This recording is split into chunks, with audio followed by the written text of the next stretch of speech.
Okay. Welcome to lecture 5. To date, I have completed 4 lectures all on solid property, all on the fuel properties. यानी मैंने आपको solid fuels के बारे में बता दिया, लिक्विड फ्यूल्स के बारे में बता दिया, गैसियस फ्यूल्स के बारे में बता दिया, उनको आपस में डिफरेंशिएट करना बता दिया, हाउ टू डिफरेंशिएट।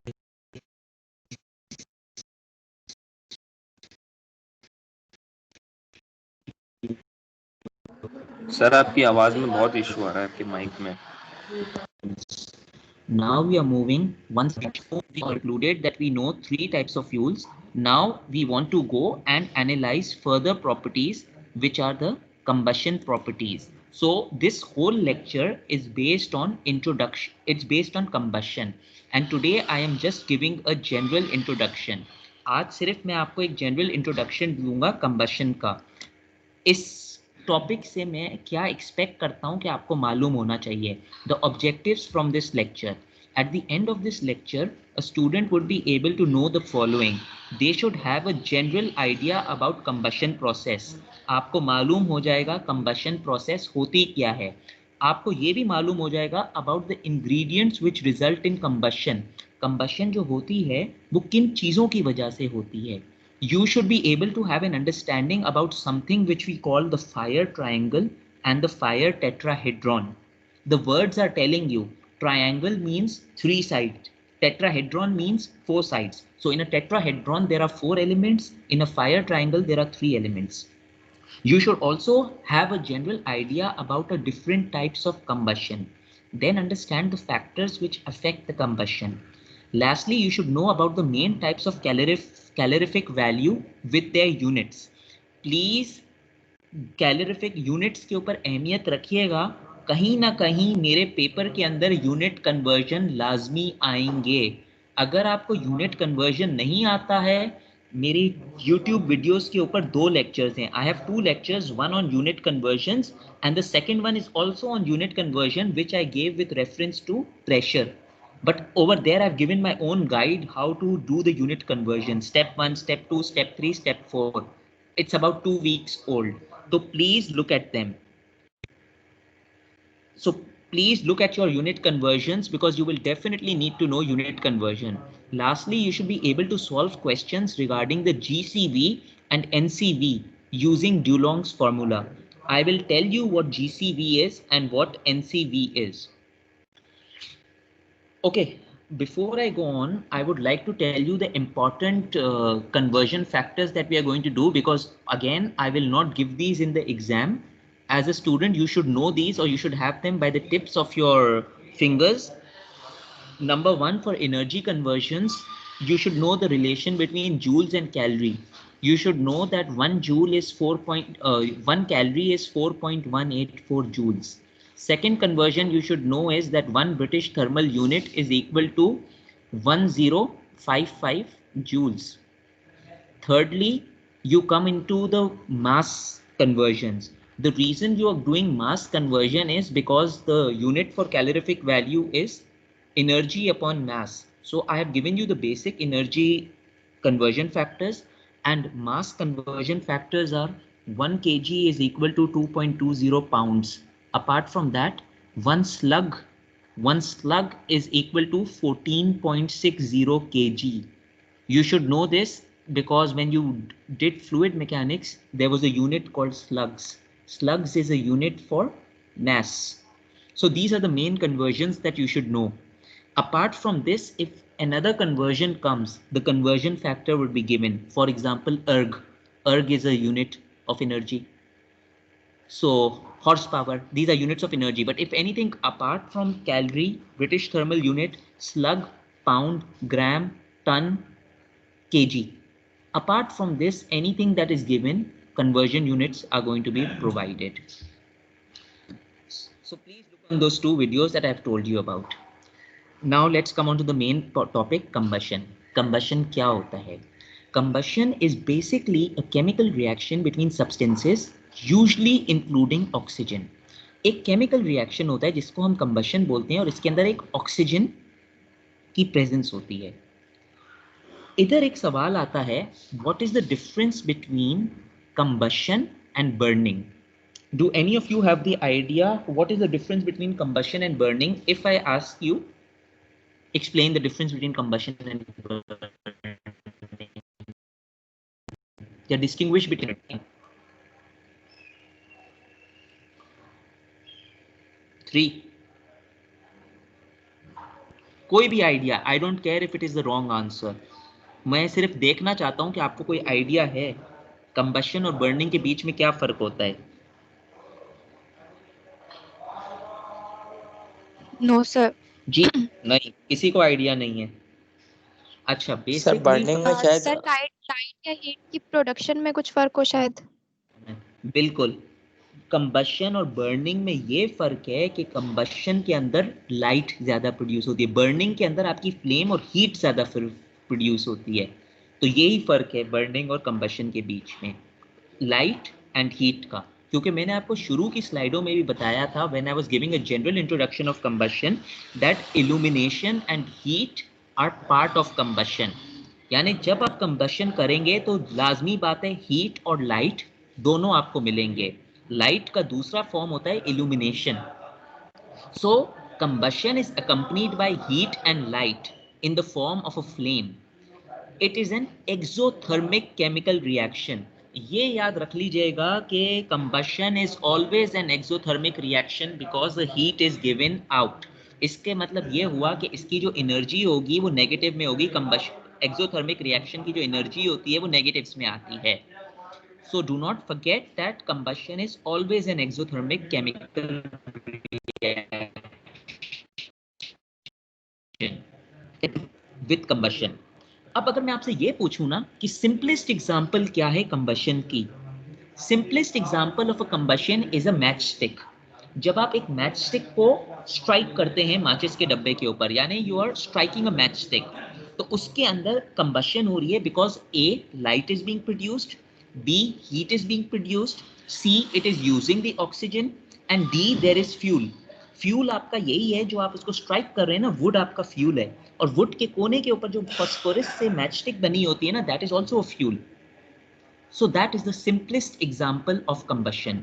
ये जो वाइल्ड फायर्स होती हैं ना, कभी आपने देखा कि सिडनी के अंदर कोई फायर लग गई या माउंटेन्स के ऊपर कोई फायर लग गई, this is all because of combustion. आपको कहीं ना कहीं से फ्यूल मिल गया, आप वो फ्यूल ऑक्सीजन से रिएक्ट कर गया करेक्ट प्रोपोर्शंस में, जिसकी वजह से कंबशन हो जाती है। जब भी कंबशन होगी ना, तो आपका जो टेम्परेचर होगा वो राइज करेगा। ऑब्वियसली जब हीट प्रोड्यूस हो रही है, टेम्परेचर आपका राइज कर रहा है। प्रॉपर कंबशन अगर आपको करनी है, for proper combustion to take place, a substance must be brought to its ignition temperature. अगर आपको कंबशन स्टार्ट करनी है तो ये लाजमी है कि कोई टेम्परेचर होता है जिसको हम इग्निशन टेम्परेचर बोलते हैं। जब तक वो ignition temperature has not been achieved, यानी वो टेम्परेचर जब तक अचीव नहीं हो सकता, आपका कंबशन नहीं होगा। We do not know what the ignition temperature is. It can vary for different substances, different fuels. And ignition temperature should be, ignition temperature could be 25 for one fuel, could be 30. Whatever the ignition temperature is for that particular fuel, after that combustion is produced. और ignition temperature आपको strike करने के लिए बोला था, a characteristic of a good fuel is it should have a moderate ignition temperature. That means the ignition temperature should not be high, should not be low. अगर आपका ignition temperature low है, that is not a good fuel, क्योंकि immediately आग लग जाएगी.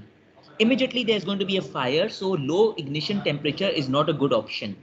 If your ignition temperature is high, that is again not a good option, because would happen, it would waste time and it would directly impact the output, the efficiency, the calorific value. So it should have a good moderate ignition temperature. The minimum temperature at which a substance will ignite. जी sir flash point को ignition temperature बोल सकते हैं? आप एक तरह से बोल सकते हैं, क्योंकि flash point is the point where the lowest temperature at which, उसका डेफिनेशन ये होता है व्हेन अ फ्यूल इग्नाइट्स। तो आई थिंक मोर और less it can be same, because एक पॉइंट उसका वही है। So this is the ठीक। minimum temperature at which a substance will ignite and burn without further addition of heat. आवाज समझ नहीं आ रही आपकी सर। जी क्या सर नहीं आपकी समझ आ आवाज रही? बहुत कट रही है। एक सेकेंड सर आपके वॉइस में प्रॉब्लम है बहुत।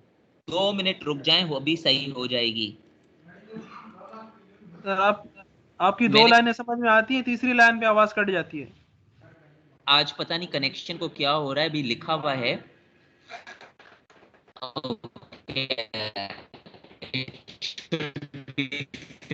right now. Please bear with it today.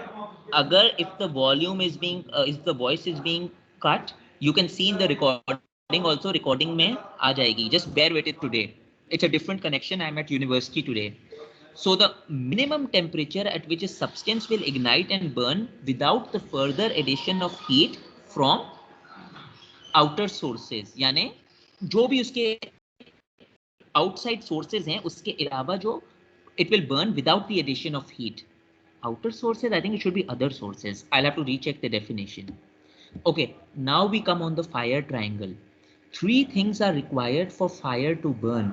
यानी अगर कोई भी फायर को बर्न करना है या कोई चीज को कंबस्ट करना है, आपको 3 चीजें चाहिए होंगी. जब ये 3 चीजें आपको मिल जाएंगी, we say that combustion has taken place. Number 1, oxygen. Number 2, heat. Number 3, fuel. These are 3 important parameters for combustion to take place. If you take the example of a matchstick, I said that the simplest example is a matchstick. Fuel आपका present है, fuel आपका present है, आपकी जो matchstick है जो wood से बनी है और phosphorus है, that is the fuel.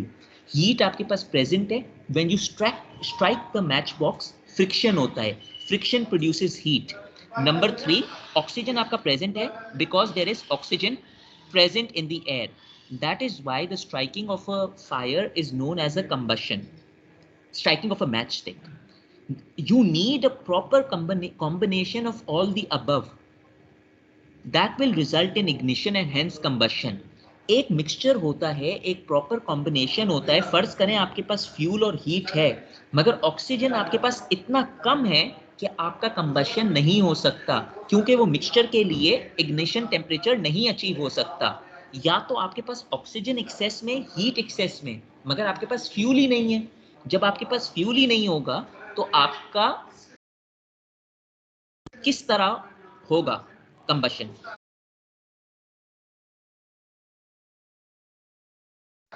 So you basically need a proper function of the 3 important parameters, 3 sides of a triangle. So we often make a triangle and we call this the fire triangle. One corner of the fire triangle is called labeled oxygen. The other corner is called the heat. The third is called the fuel. Fuel must be present, oxygen is present in the air and heat is obtained from ignition temperature. यानी fuel आपका वैसे ही present होता है जिसको आप burn कर रहे हो, ऑक्सीजन आप एयर से लेते हो, और जो इग्निशन टेम्परेचर है वो आपका हीट देगा. जब ये 3 चीजें आपस में मिलेंगी तो आपका कंबशन प्रोसेस शुरू हो जाएगा और फिर कंटिन्यू होता शुरू होगा. और जब कंबशन प्रोसेस कंटिन्यू होगा तो आपको लाइट मिलेगी उसके बाद. This is the fire triangle. देखें, जब आप बेसिकली आप अरेंज करते हैं कि आप एक ट्रायंगल बना रहे हैं, उस ट्रायंगल के अंदर एक तरफ ऑक्सीजन, दूसरी तरफ हीट, तीसरी तरफ फ्यूल. ये जो एग्जांपल है ये एक फॉरेस्ट फायर का है. I told you before that a forest fire या wild fire is an example of combustion because आपके पास फ्यूल भी होगा, ऑक्सीजन भी होगा, हीट भी होगी. फ्यूल कहाँ से आया? फ्यूल आपका है जो वुड मैटर है, फॉरेस्ट के अंदर जो आपके ट्रीज हैं etcetera, that is all fuel. Oxygen कहाँ से आया? ऑक्सीजन एयर से आई. हीट कहाँ से आई? हीट यहीं से आएगी कि आपका जो इग्निशन टेम्परेचर वगैरह होगा ये अचीव करेगा टेम्परेचर, वहां से आपको हीट मिल जाएगी और आपकी एक फायर स्टार्ट हो जाएगी. The fire triangle is a simple way to understand the process of combustion. ये आपको I've already told you that each of the 3 ingredients correspond to the side of a triangle. This shows the importance and independence of each ingredient in creating a fire. ये जो 3 चीजें हैं ना, इनका आपस में रिलेशन नहीं है. All of them are independent. I repeat, all the 3 parameters are independent. That is why they are given a different side of a triangle. अगर आप ऑक्सीजन हटा दें कंबशन नहीं होगी। अगर आप हीट हटा दें, कंबशन नहीं होगी। अगर आप फ्यूल हटा दें, कंबशन नहीं होगी। बेशक आपके पास दो चीजें इतनी एक्सेस में हो कि आपको जरूरत नहीं है, मगर तीसरी चीज अगर मिसिंग है तो combustion will not take place. Hence all these three elements are equally important and independent of each other. इनके बीच में आपस में लिंक है। Is correct. एक करेक्ट कॉम्बिनेशन होना चाहिए और उससे आपका जो मिक्सचर है वो करेक्ट होता है। When there is not enough heat to sustain the process, एक सेकेंड होल्ड करें प्लीज। बातें कम करें, बोला क्लास लिया करो तो शोर मचाते हैं सारे।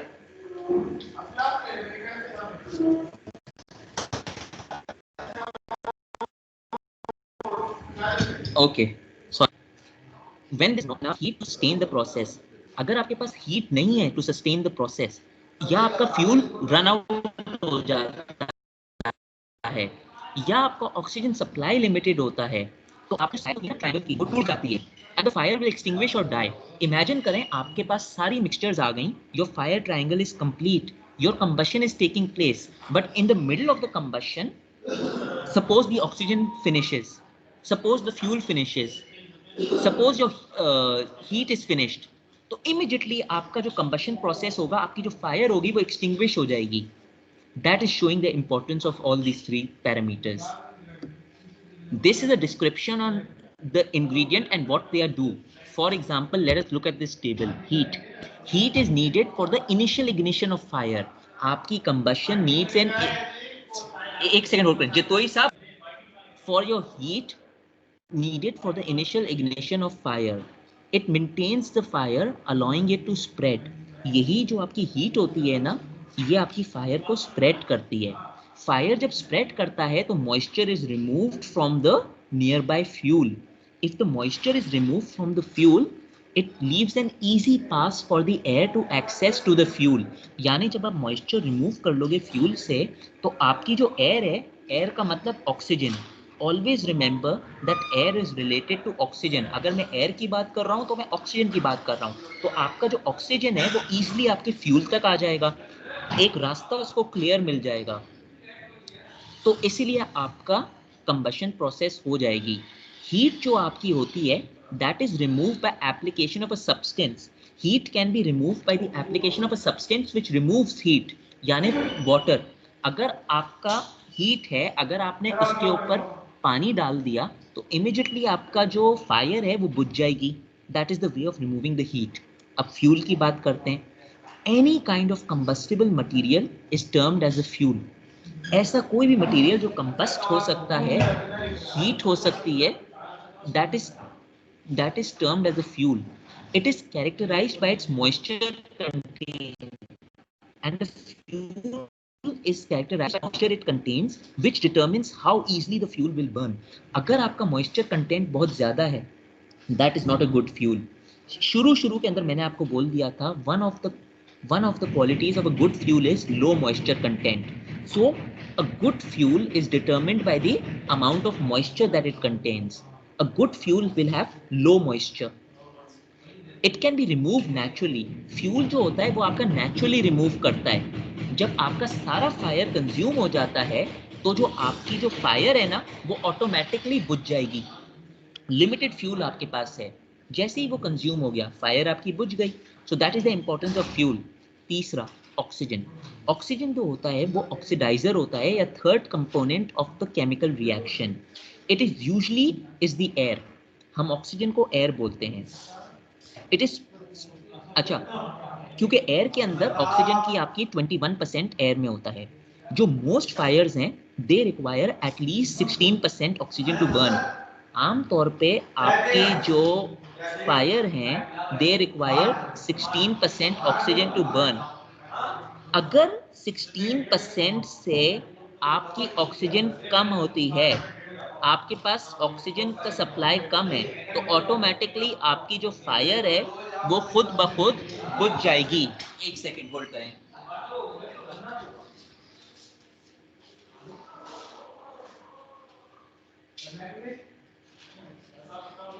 आपकी जो फायर है वो खुद ब खुद बुझ जाएगी।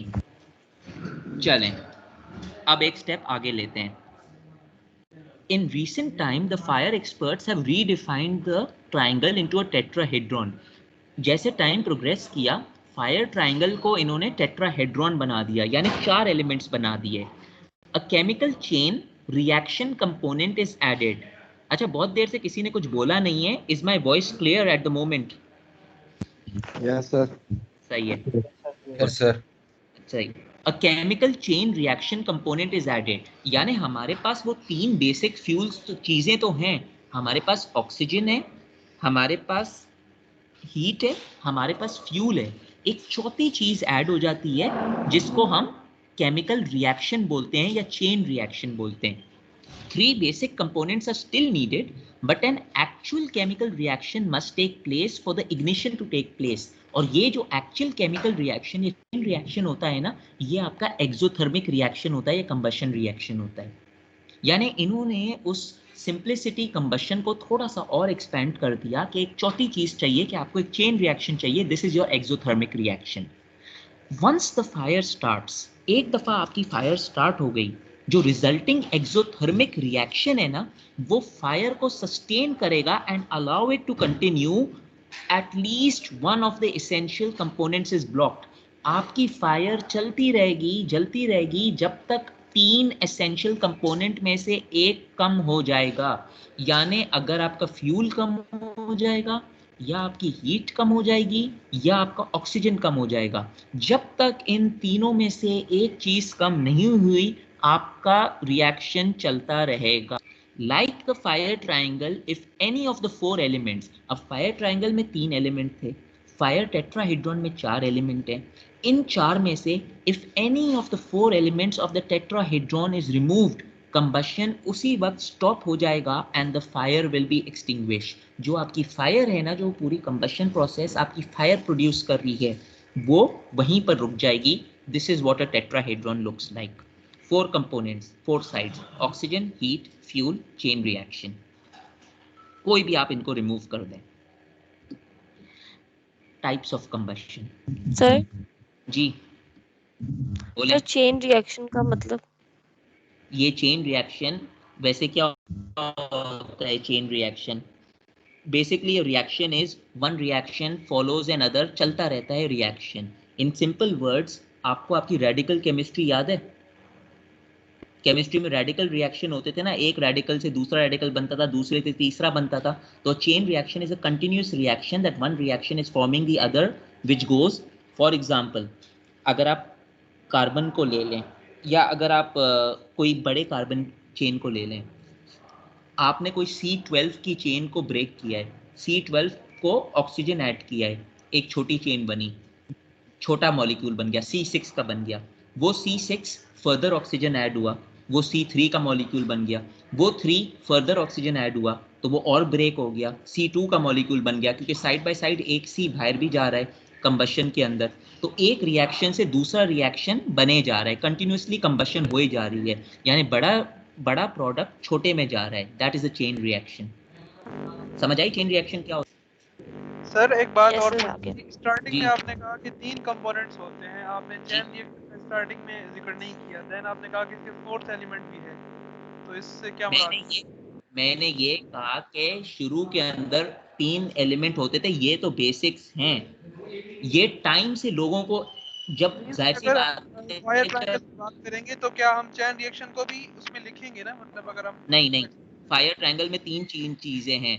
चेन रिएक्शन खुद ब खुद होता है, मगर उस वक्त तक ये लोगों को मालूम नहीं था कि एक चेन रिएक्शन होता है। ये फायर ट्रायंगल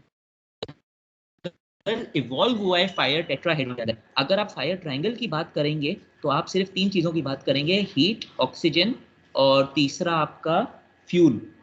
रिएक्शन होता है, पर with time people knew that there is a chain reaction. Initially मालूम नहीं था, ये टाइम से मालूम पड़ा है कि ये रिएक्शंस टेक प्लेस हो रहे हैं जब साइंस ने इवॉल्व किया है। अगर आपको मैं ट्राइंगल का पूछूंगा, ignore the chain reaction, answer में ये लिख दीजिएगा an exothermic reaction is taking place. और वो लाजमी टेक प्लेस करेगा क्योंकि कंबशन की एक चीज थी, heat is produce, temperature is being temperature is increasing, so obviously it's an exothermic reaction. यहाँ पर लिखा हुआ है ना, accompanied by heat and light in the form of flame, it is an exothermic reaction. ये automatically understandable है. चलें, अगर मैं आपसे टाइप्स ऑफ कंबशन पूछूं, वैसे तो हमें सिर्फ मालूम है कि दो टाइप्स ऑफ कंबशन होते हैं जिसके डिफरेंसेस मैंने आपको अक्सर बताए हैं. I have told you this differences, complete combustion and incomplete combustion. But वैसे अगर देखा जाए, there are 5 types of combustion which are listed below. उनकी थोड़ी थोड़ी डिटेल मैंने आपको दे दी है. The 5 types are complete combustion, incomplete combustion, rapid combustion, spontaneous combustion and explosive combustion. You should know the difference between all of them. It is not that difficult. First, let's talk about complete combustion. सबसे important बात complete combustion की ये है कि unlimited supply of air oxygen होगा, क्योंकि जितनी oxygen आपका ज्यादा होगा उतनी आपकी कंबशन अच्छी होगी, ज्यादा होगी.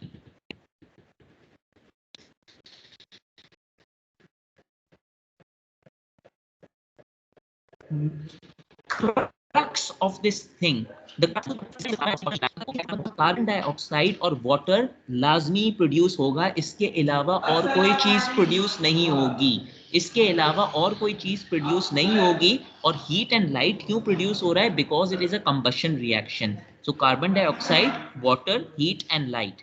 When the other elements are burned, यानी कभी कभी सल्फर बर्न हो सकता है, कभी कभी नाइट्रोजन बर्न हो सकता है, उनकी ऑक्साइड्स मिलेंगी.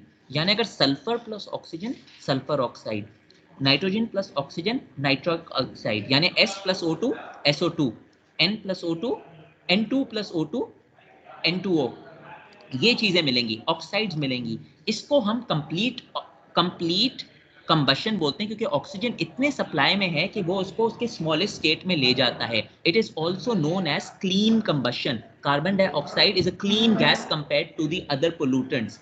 I am not saying it is not harmful. Carbon dioxide is harmful. Greenhouse effect, ozone depletion होती है, but it is a cleaner gas compared to carbon monoxide. Incomplete combustion. सबसे important बात, incomplete combustion में air is in limited supply. आपकी air limited supply में होगी. Difference क्या है? कंप्लीट में unlimited supply of air, incomplete में limited supply. It is known as dirty combustion compared to complete. अगर आप complete combustion से compare करो तो ये dirty combustion है. Lack of oxygen does not let fuel to react completely. आपके पास oxygen कम है, जो आपका फ्यूल है वो कंप्लीटली प्रोड्यूस नहीं होगा, जिसमें कार्बन मोनोऑक्साइड लाजमी प्रोड्यूस होगी, सुट प्रोड्यूस होगा. सुट आपका ये होता है, आप पेपर को बर्न करते हो तो आपको ऐश मिलता है ना, that is soot, black powder. Carbon monoxide लाजमी होगी. अगर मैं आपको बोलूं कि मेरी कंबशन हो रही है, उसके अंदर कार्बन डाइऑक्साइड भी हो रही है, कार्बन मोनोऑक्साइड भी हो रही है, सुट भी हो रही है, ब्ला ब्ला हो रहा है, इट इज इनकम्प्लीट. चाहे 1% भी कार्बन मोनोऑक्साइड बन जाए ना, या 0.05% भी कार्बन मोनोऑक्साइड बन जाए, it is not a complete combustion. It is not a complete combustion.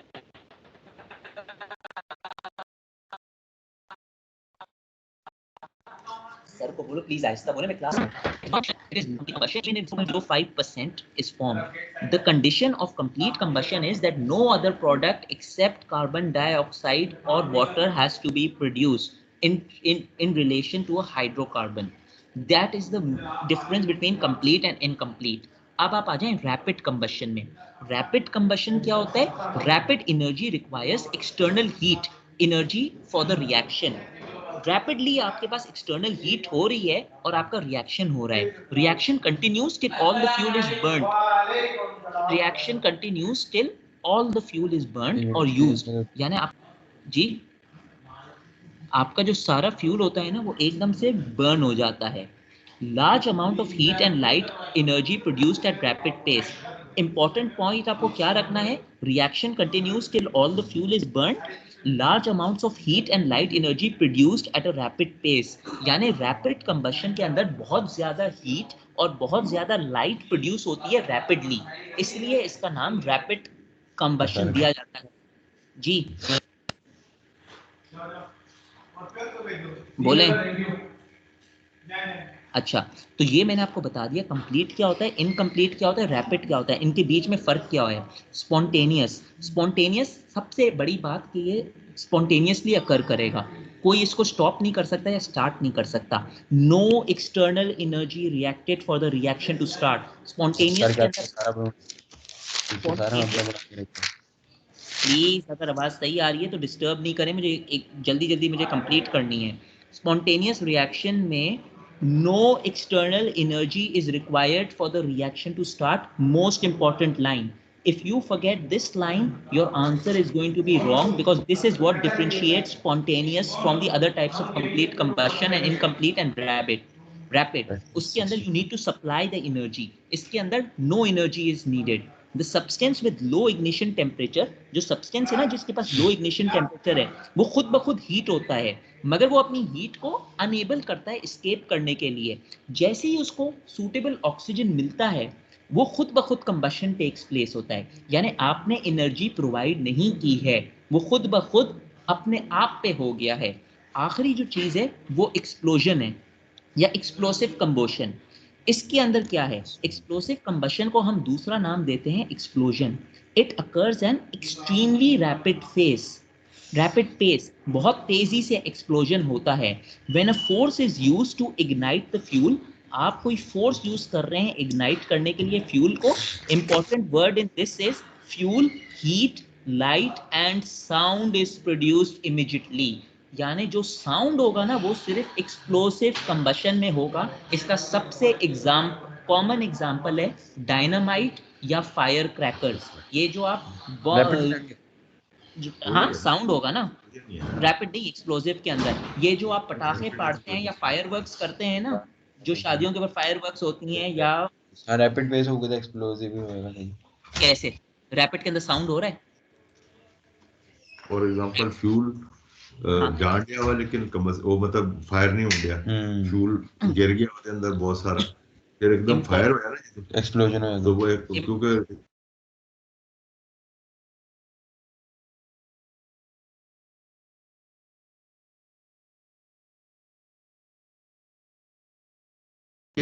Explosive के अंदर it is an explosion. Requirement तो ज्यादा, वो फिर एक्सप्लोड कर देगा। हाँ शूट करेगा, सही से एक्सप्लोड कर देगा।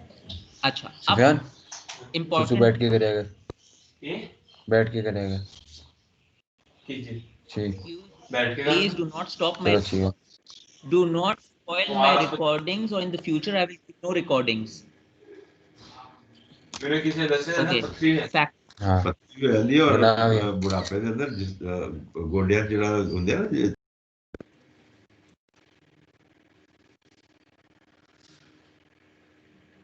ओके सर एक्सप्लोसिव में और रैपिड कौन सा फर्क है? फर्क है उसके अंदर साउंड होगा, रैपिड कंबशन में साउंड नहीं होता, एक्सप्लोसिव में साउंड होगा। कीवर्ड्स भी मैं आपको बता रहा हूँ, जो डायनामाइट होते हैं, पटाखे होते हैं, उसमें साउंड होता है। Okay, now I have 9 minutes to complete the next few slides, so please bear with me. Factors affecting the rate of combustion. कुछ फैक्टर्स होते हैं जो रेट ऑफ कंबशन को इफेक्ट करेंगे। For example the concentration of fuel and air. जितनी fuel and air आपके पास ज़्यादा होगा, यानी फ्यूल ज़्यादा होगा, एयर ज़्यादा होगी, उतनी कंबशन रेट फास्टर होगी। Nature of combustible surface, this depends on what type of surface it is. Is it a good combustible surface or a bad combustible surface? Hydrocarbon है good combustible surface compared to paper.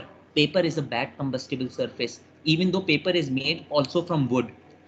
तो it depends on the type of surface जो आपका combustible है कि rate किस तरह जाएगी। Temperature, जितना ज़्यादा टेम्परेचर है उतना आपका combustion अच्छा होगा। Higher the temperature, better the combustion. ये आपकी गाड़ियों के अंदर होता है। इग्निशन जो टेम्परेचर मिलता है आपकी गाड़ी में, टेम्परेचर हाई होता है तो उसकी कंबशन भी इंटरनल कार इंजन में बेहतर होती है। Increase in surface area, again the higher the surface area the better the combustion. Increase in air pressure, the more the air pressure the better is the compression, because air pressure forces the oxygen towards the fuel. जो oxygen आपका जा रहा है fuel की तरफ वो हो रहा है इसकी वजह से, एयर प्रेशर की वजह से। So increase in air pressure increases the combustion rate. Pre heating of fuel and air, अगर आपने अपनी एयर को पहले से ही प्री हीट किया हुआ है या फ्यूल को ट्रीट किया हुआ है, प्री हीट किया हुआ है, तो आपकी कंबशन रेट बेहतर होगी। These 6 things determine your rate of combustion. How good is your combustion? Calorific value. अच्छा, the most important characteristic property of any fuel is calorific value. बोल कर मैं आपको थक गया था। When I said characterization of the good fuel, top के ऊपर calorific value थी। अगर आप calorific value को नंबर 2 पे रखेंगे, that is a no-no. The most important point is calorific value. Calorific value होती क्या है? Defined as the amount of heat liberated by the complete combustion of unit mass of fuel. Calorific value वो heat होती है या वो energy होती है जो आपको प्रोड्यूस मिलती है, इंपॉर्टेंट पॉइंट, कंप्लीट कंबशन के साथ। यानी आपके पास कोई बाय प्रोडक्ट्स नहीं, अनक्लीन बाय प्रोडक्ट्स नहीं रहने चाहिए, जैसे कार्बन मोनोऑक्साइड हो, कंप्लीट कंबशन हो of a unit mass of fuel. और जी मुझे यहाँ पर किसी ने पूछा था ना चेन रिएक्शन के बारे में। चेन रिएक्शन ये भी है कि आपके पास अगर कार्बन मोनोऑक्साइड प्रोड्यूस हो तो इतना ऑक्सीजन हो कि वो carbon monoxide further carbon dioxide में प्रोड्यूस कर ले। That is also a chain reaction, one reaction leading to the other reaction. The quantity of heat can be measured, जो आपकी हीट जो है ना वो मेजर हो सकती है जूल के अंदर, किलो जूल में, कैलोरी में, किलो कैलोरी में, ब्रिटिश थर्मल यूनिट्स के अंदर। इन सब का रिलेशन मैंने आपको शुरू में बता दिया है। टाइप्स ऑफ कैलोरिफिक वैल्यू, जब आप बात करते हैं टाइप्स ऑफ कैलोरिफिक वैल्यू की, दो तरह की कैलोरिफिक वैल्यू होती हैं। नंबर 1 ग्रॉस कैलोरिफिक वैल्यू होती है, that is also known as a high calorific value. तो कहीं पर अगर आपको GCV नजर आए या HCV नजर आए, that is the same thing.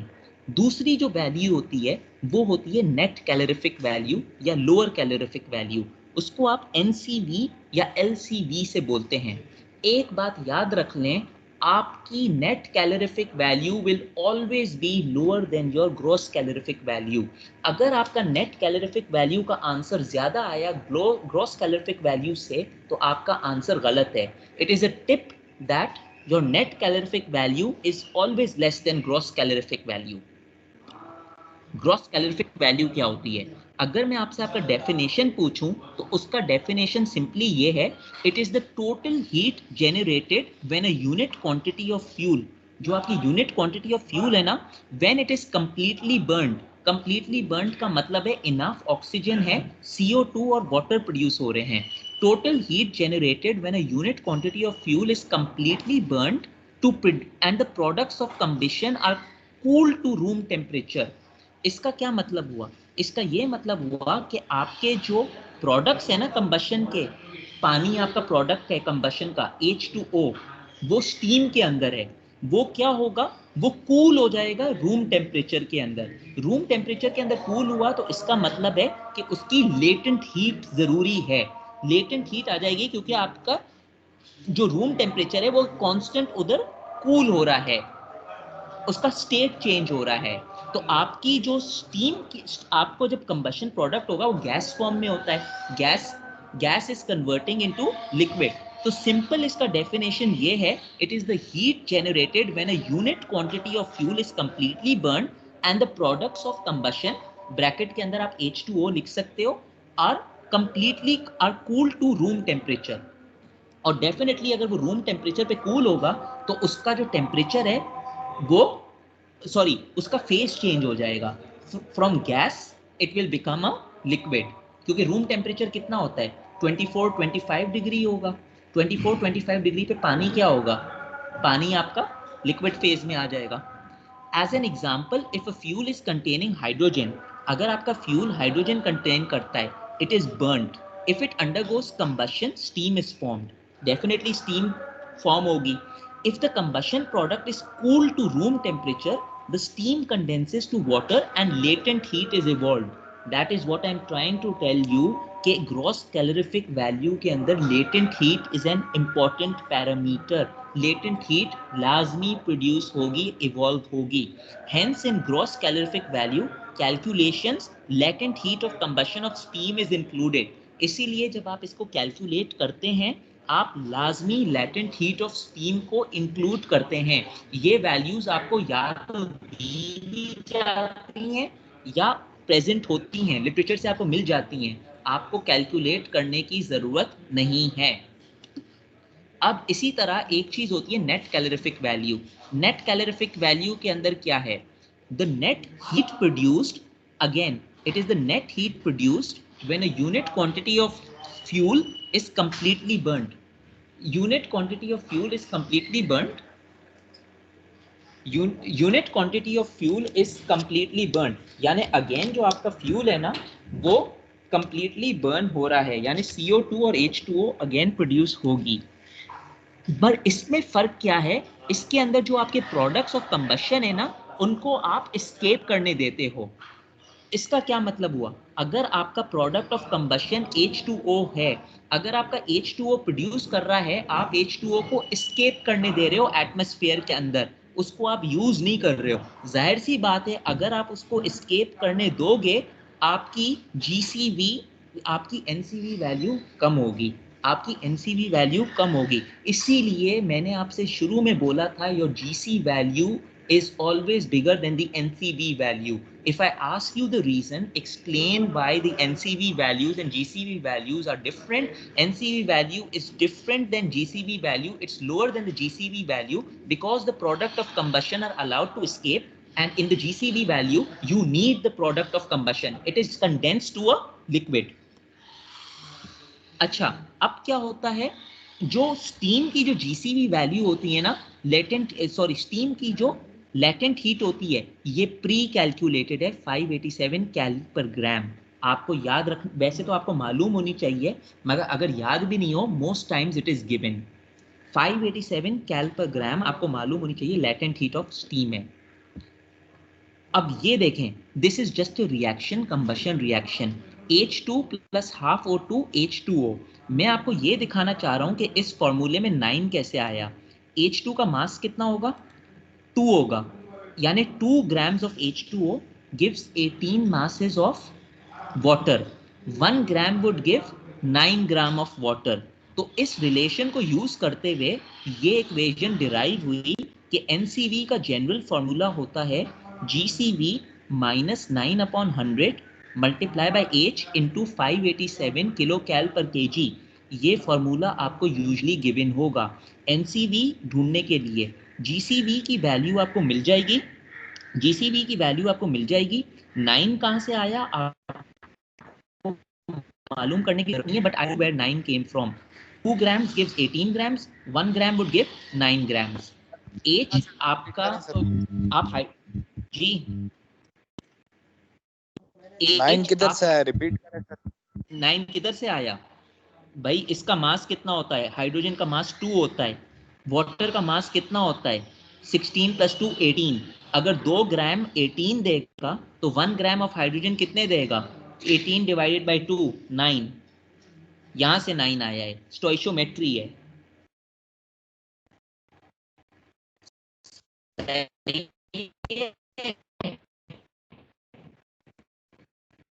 और ये जो 587 है latent heat of steam हो रहा है, तो ये फॉर्मूला ही है।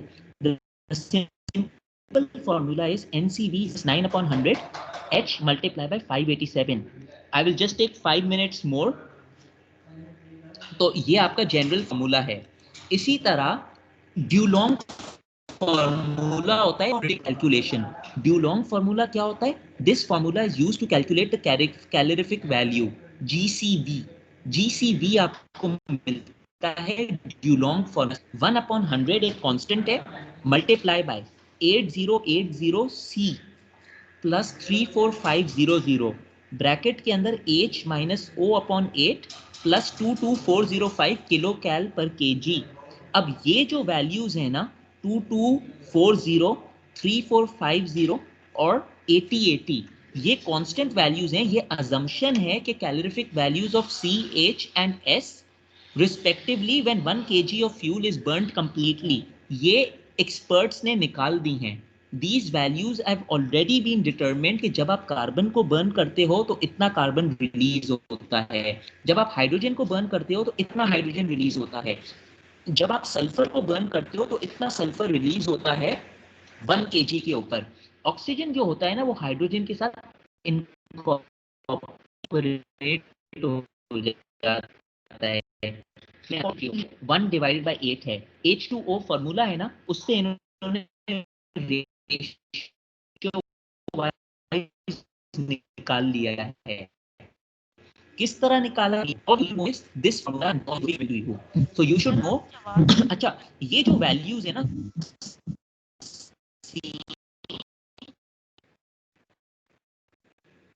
एक सेकंड रुके, अभी तो सर आपकी आवाज भी कट रही है और टाइम भी हो चुका है सर क्लास का। एक सेकंड अब्दुल रहमान, आपको जाना है आप चले जाएं, और आवाज अगर कट रही, मैंने 5 मिनट मांगे थे। नहीं सर, आपकी आवाज काफी कट रही है, बीच बीच में भाई आपकी मैं कुछ बोल ही नहीं रहा हूं, मैं कनेक्शन का वेट कर रहा हूं। नहीं सर, जब आप बोल रहे थे उस वक्त की बात कर रहा हूं। मैं खुद वेट कर रहा था। एक बात ये, मैं वेट कर रहा था, अगर आपको जाना है क्लास के लिए आप चले जाएं। कल को असाइनमेंट में आया, डू नॉट ब्लेम मी, मुझे दोबारा प्लीज रिकॉर्डिंग में नहीं बोला करें। मैंने आपसे 5 मिनट रिक्वेस्ट की थी। नहीं पढ़ना तो फिर चले जाएं, खुद कर दें इसको। तो ये फॉर्मूला यहां से आया है। अब ये मैंने आपको बता दिया कि फॉर्मूला कैसे आया है। अब एक वर्क एग्जांपल मैं आपको दे रहा हूं। बेसिकली ये जो है ना C, this is nothing but the percentage of carbon. जो H है that is the percentage of hydrogen. जो O है that is the percentage of oxygen. जो सल्फर है that is the percentage of sulphur. Her question के अंदर आपको percentage दी गई होगी। For example, I have told you calculate the gross and net calorific value of a coal containing 80 carbon, 7 hydrogen, oxygen 3, sulfur 3.5, nitrogen 2.1 and ash 4। आपने सिर्फ ये values put in करनी है। अगर GCV के अंदर पुट करनी है, आपको मालूम है कार्बन की वैल्यू 80 थी, तो आप 80 को 80 से मल्टीप्लाई कर दोगे। आपको मालूम है हाइड्रोजन की वैल्यू 7 थी, तो आप यहाँ पर 7 लिख दोगे। Oxygen was 3, you would put 3. Sulfur was 3.5, you would put 3.5. You would get an answer. That answer would be in kilocal per kg. ये देखें kilocal per kg. Suppose करें, assume करें, I told you to give your answer in cal per gram. ऐसा हो सकता है। So then you will have to unit convert, जिसका मैंने आपको एक सैंपल भी दे दिया है कि kilocal per kg, कैल पर ग्राम के अंदर किस तरह कन्वर्ट होता है। This can be in any unit. इसी तरह मैंने आपको बोला कि NCV निकालो। NCV क्या होता है? GCV की वैल्यू -9/100 H × 587। GCV की वैल्यू आपको ये मिल गई। यहां से मैंने GCV की वैल्यू निकाली। 9 कहां से आई? हाइड्रोजन की value. This was in the question. Sorry 9 was in the equation, 9 divided by 100. 7 was the hydrogen value which was in the question. Multiply by 587. आपको एक वैल्यू मिली 8458। ये देखें, NCV value will always be less than the GCV value. और आप assume कर लें, मैंने आपको कहा किलो कैल पर केजी को जूल पर पाउंड मास में करें, तो आपको अगेन यूनिट कन्वर्जन करना पड़ेगा। जूल पे जाने के लिए किलो कैल को आपको पहले कैल में लेकर जाना पड़ेगा, कैल को फिर आपको जूल में लेकर जाना पड़ेगा। इसी तरह आपको केजी को पाउंड मास में ले आना पड़ेगा। 1 kg is 2.2 pound mass. That is just the simple unit conversion. Lastly, I would want you to do these questions for your own good. Again, I can ask these questions from anyone and mark accordingly. तो ये मैंने आपको 5 practice questions दिए हुए हैं, please work them out. अब कोई सवाल?